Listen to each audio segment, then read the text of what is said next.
Hi, this is Madhi from InstaWebWorks.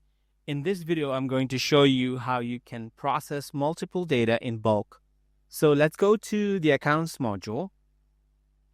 Over here, we can see that the billing latitude is already populated with some data because these accounts has already been processed, but I want to process other data that hasn't been processed. So let's click on the CRM house account, and then we go inside and you can see that we have some data in the billing side. I'm going to click on CRM house, EasyPluginz, Instagram marketing, Ryan,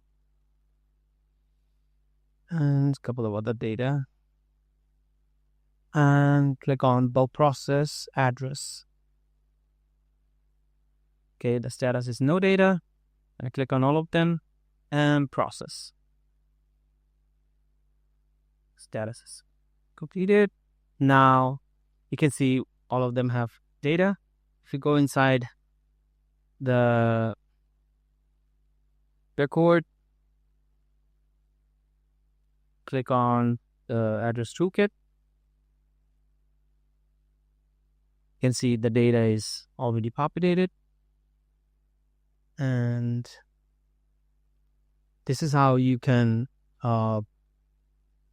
process multiple data together. If you click on all of the records, then you can process up to 100 records, but it's going to take a little bit of time to process. So keep that in mind. Thank you very much for watching this video, and I'll see you in the next one. Bye.